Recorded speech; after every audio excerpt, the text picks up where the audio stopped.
Hello everyone, I hope you're having a wonderful day. Today, we're diving into a terrifying mystery. Tu Tien vanishes on a mountain trail, and then Jack receives one chilling phone call demanding a ransom, 500 million, or she's gone forever. Can Jack stay calm, work with the police, and bring her home before it's too late? If you enjoy emotional, dramatic stories like this, don't forget to subscribe so you won't miss the next video. Winter in the mountains has a way of making every sound feel sharper.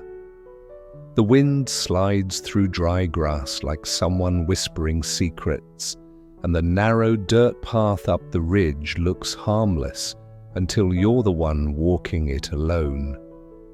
That morning, Tu Tien had promised herself it would be quick. Just a few hours to harvest oranges and carry them down to the house before Jack came home.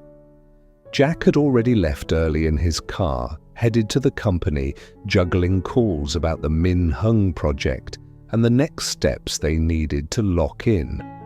He'd kissed Anna's forehead at the doorway, told her to listen to Mum, and promised he'd be back before dark. Anna, 15 months old with two tiny braids tied on both sides of her head, had waddled after Tu Tien in her little slippers, babbling like she was trying to give instructions. Anna wants to come. Tu Tien laughed softly, crouching to straighten the child's jacket. But the trail is too steep today. She carried Anna next door to Mother Loy's place, because that's what they always did when Tu Tien needed to work on the mountain path. Mother Loy opened the door with her usual calm face, but her eyes softened the moment she saw Anna. "Come here, little bird," Mother Loy said, lifting the baby onto her hip. Anna grabbed at Mother Loy's scarf like it was the most interesting thing in the world. Tu Tien hesitated on the doorstep for half a second. Her nose had been acting up again lately, little bleeds, sudden dizziness, but she pushed it down like she always did. Jack had enough pressure. Today was not the day to add more weight to his shoulders. "I'll be back before lunch," she told Mother Loy. "If Anna cries, give her some warm water. She'll calm down." Mother Loy studied Tu Tien's face, like she could see every thought behind her eyes. "Don't rush," she said quietly, "and be careful on that path." Tu Tien forced a bright smile. "I will." She strapped the woven basket to her back, tightened the cord across her chest, and started walking uphill. The first part of the trail was familiar. Banana trees, patches of wild grass, stones half buried in red dirt. Birds hopped between branches, pecking at whatever they could find. Tu Tien walked with the steady rhythm of someone who has done this 100 times, her breath turning white in the morning air.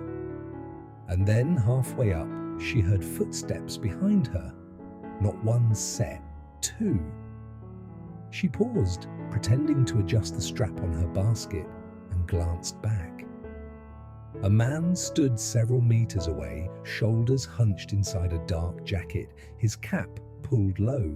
Beside him, a woman in a neat coat and scarf, her posture stiff, her face tight with something that looked like anger, trying to pretend it was confidence. Tu Tien's heart dropped.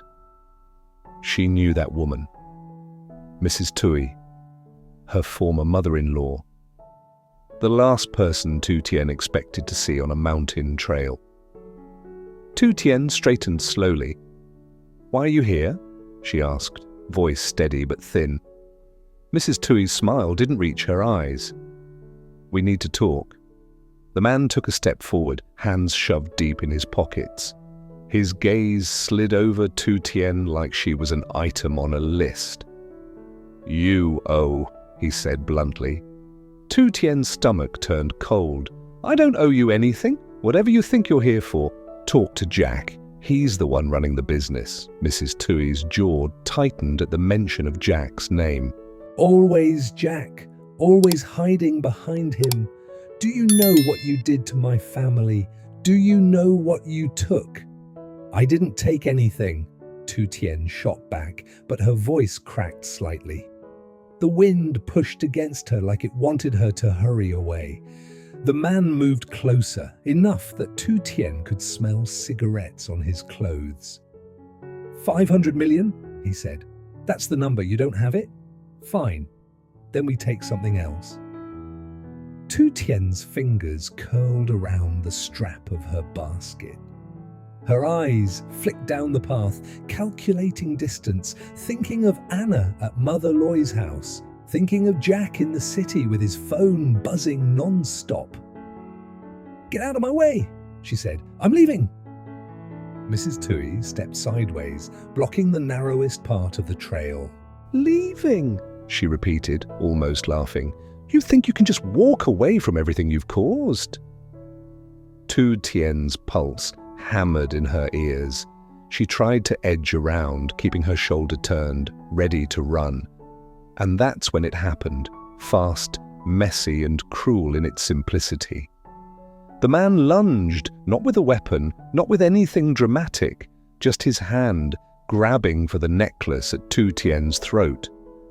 The chain snapped with a sharp little sound, like a thin thread breaking. Tu Tien stumbled backward in reflex, one foot catching on a rock. Her body tipped. She reached out for the dirt bank, but her fingers slid on loose gravel. And then her head hit the ground. The world blinked out, not in a cinematic way, not slowly, just gone.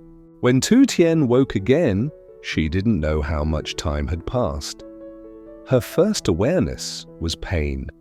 A heavy throbbing behind her eyes, a dull ache at the back of her head, and the taste of dryness in her mouth like she hadn't had water in days. She tried to sit up. A hand pushed her down gently. Don't, a voice said. Tu Tien forced her eyes open. The room was dim. Dust hung in the air, and the smell of old wood and cold stone filled her nose. A small broken window let in a slice of grey light. There was no furniture except a thin mat on the floor and a rusty kettle near the corner. Her head turned slowly, and her body tensed.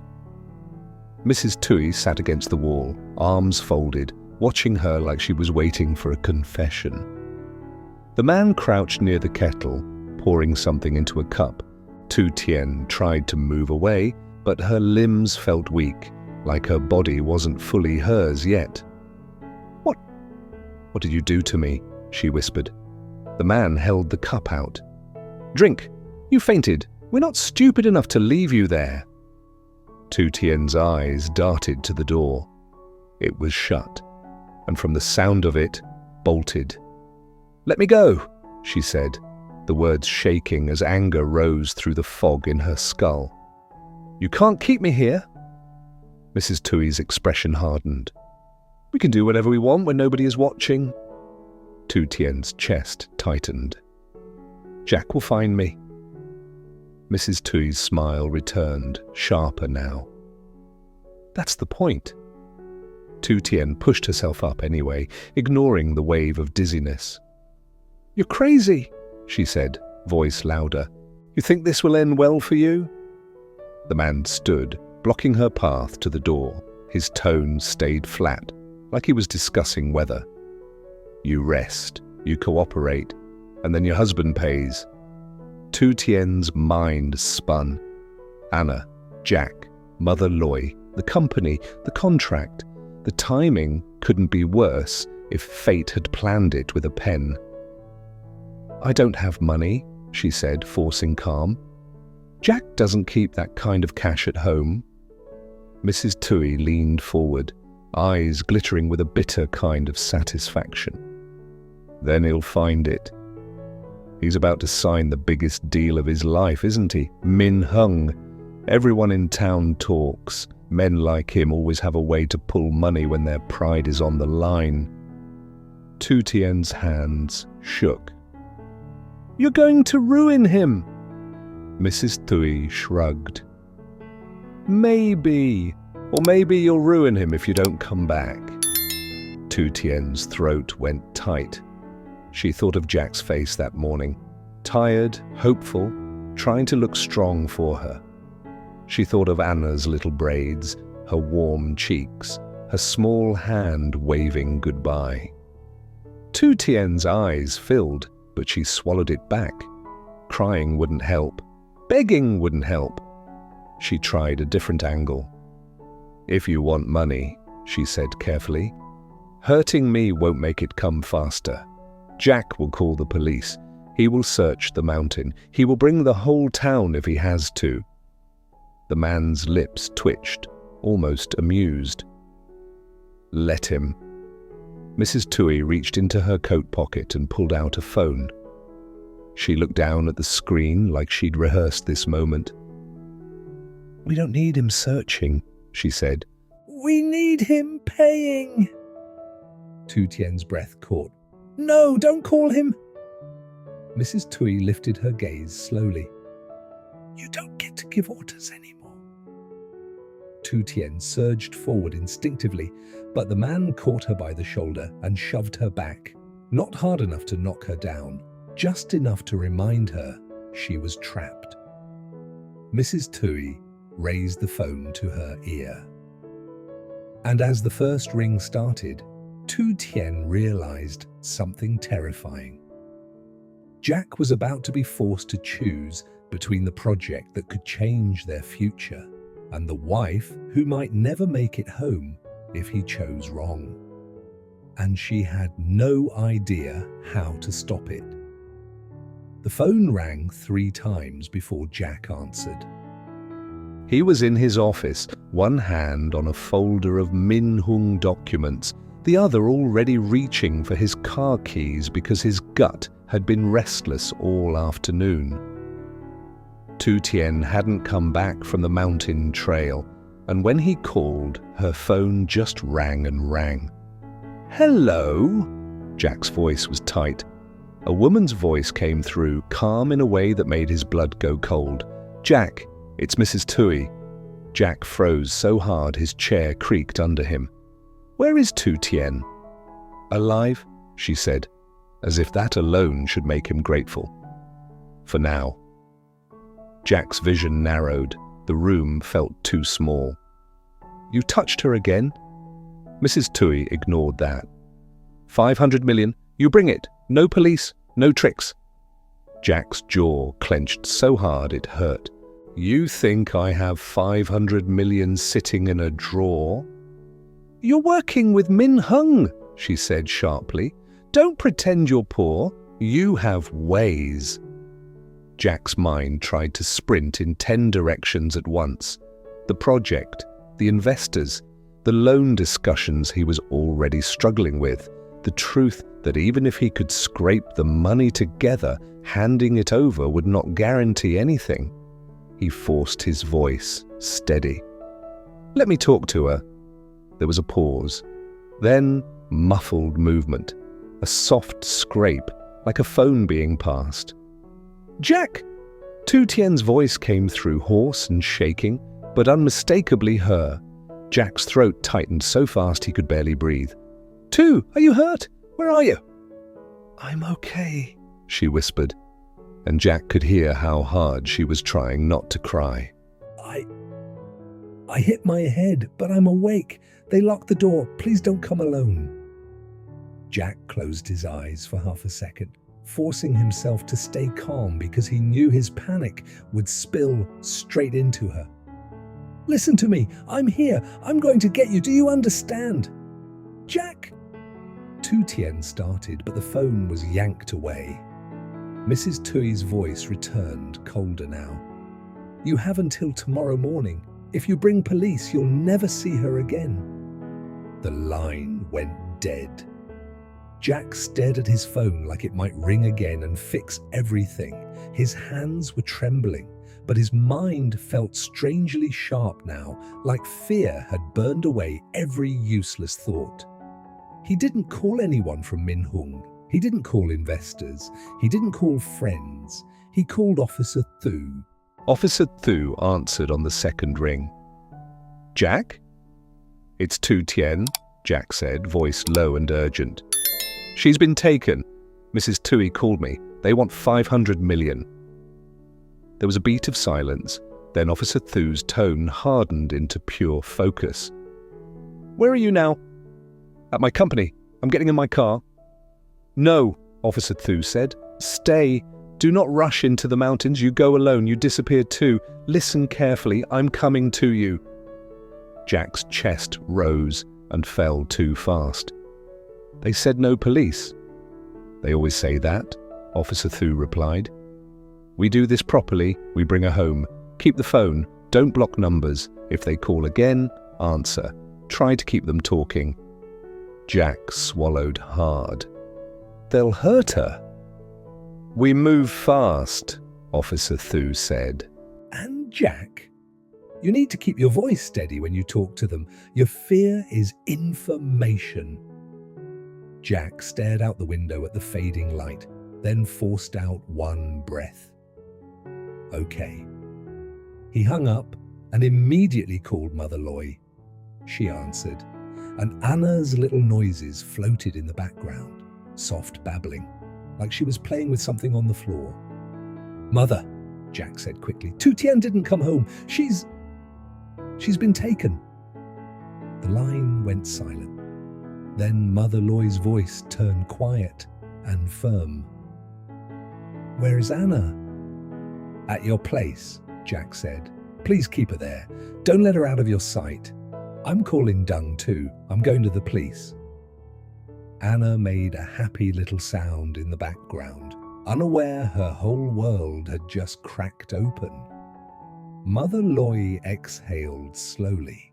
Bring her back to me safely, she said, and Jack could hear the prayer inside her words. By the time Officer Thu arrived at Jack's office, the sky had darkened. Jack was pacing like a caged animal, phone in his hand, replaying Tu Tien's voice in his head. Officer Thu stepped in with two other officers and a plain folder. Tell me everything, he said. Jack repeated the call, word for word, mentioned the head injury, the locked door, the demand, the deadline. Officer Thu nodded. Good. Now we work. They moved Jack to a quieter room. One officer checked the call logs and began tracing the number. Another spread a simple map on the table, back roads, mountain paths, abandoned structures locals sometimes used during harvest season. Mrs. Tui knows the area? Officer Thu asked.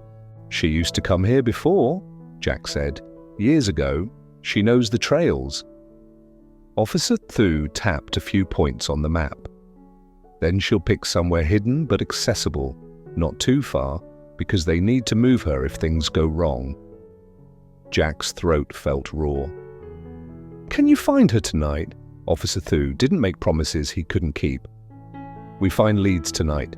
If they call again, we push them to slip. As if the universe heard him, Jack's phone buzzed. Unknown number. Jack's heart slammed once, hard. Officer Thu lifted a hand. Put it on speaker, keep it calm. Jack answered. Hello. The debtor's voice came this time, lower and rougher. Money ready? Jack forced a steady tone. I'm arranging it, but I need proof she's alive. A scoff. You heard her already?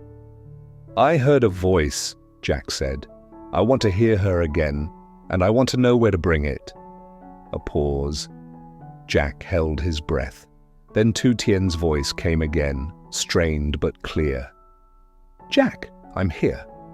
Jack's eyes stung. Tu, listen, are you alone in the room? No, she whispered. Jack swallowed, changing the question smoothly. Can you see anything? Any sound outside? Water? Animals? Anything that can help me find you? The debtor snapped. No talking. Tomorrow. Same rule. Jack pushed carefully. If you want money, you need me to trust you. If you hurt her, you get nothing. Silence. Then, faintly, in the background, Jack heard something. Maybe wind hitting tin, maybe the creak of old wood, maybe a distant dog barking. It wasn't much, but Officer Thu's eyes sharpened and one of the officers immediately scribbled notes. The debtor spoke again. "Tomorrow morning, we call. You bring the money. Alone." The call ended. Jack's hands were shaking now, but Officer Thu leaned closer. "You did good," he said. "You kept them talking. That background sound matters." Jack's voice broke. "She's scared. And she's alive," Officer Thu said firmly. "Now we use what we have." They didn't send Jack to the mountains. Instead, Officer Thu sent teams toward likely hideouts, abandoned huts, old storage houses, places you could reach on foot from the trail Tu Tien used. Meanwhile, back at Mother Loy's house, Anna had started to fuss. She toddled to the door twice, looking outside like she expected her mother to walk in any second. Mother Loy lifted her, rocking her gently, humming under her breath. Uncle Dung arrived with a bag of warm food and that serious, protective look he always wore when trouble came close to the family. "She keeps looking for her mum," Dung said quietly. Mother Loy pressed her lips together. "We keep her calm," she replied. "Jack needs a clear head." In the middle of the night, Jack sat in the police office with his phone in his palm, staring at the screen like he could summon Tu Tien back by willpower alone. He thought about the Min Hung contract sitting unfinished on his desk. He thought about the project timeline, the pressure, the capital worries. And for the first time, none of it mattered. Not the money, not the status, not the deal of his life. Just one thing, getting Tu Tien home. As the sky began to lighten toward morning, Officer Thu returned with a new piece of information. Something found on a ridge path near an old, overgrown track. A woven basket strap, a small streak of dried blood on the fabric, and beside it, half buried in dirt, a broken piece of necklace chain. Officer Thu placed it carefully on the desk. Jack stared at it, breath catching in his throat. "She was here," Officer Thu said, "which means we're close." Jack's hands curled into fists, his voice rough. "Then we go now." Officer Thu met his eyes. "We go smart. We go together, and we bring her back before they can move her." Jack nodded once, hard. Outside, the morning looked ordinary. Birds, cold air, quiet roads. But in Jack's chest, hope finally sparked again. Small, fierce, and burning hot enough to carry him into whatever came next. Tu Tien vanishes after a brutal attack on a narrow mountain trail. A ruthless creditor and Mrs. Thuy, her former mother-in-law, snatch her necklace and shove her hard, leaving her unconscious with a head injury. Terrified she might be dead, they secretly carry her to an abandoned house in the mountains and force medicine on her until she wakes. After several days, Tu Tien regains strength and tries to fight back, but they lock the doors and imprison her. Then they call Jack with a chilling ultimatum: pay 500 million or they will sell Tu Tien across the border. Jack is already under pressure from his biggest Min Hung project, and the ransom could destroy everything he's building. But losing Tu Tien is unthinkable. Trapped, weak, and alone, Tu Tien waits for a single mistake. Meanwhile, Jack scrambles to involve police discreetly, gather proof, and keep Anna safe, racing against time and betrayal.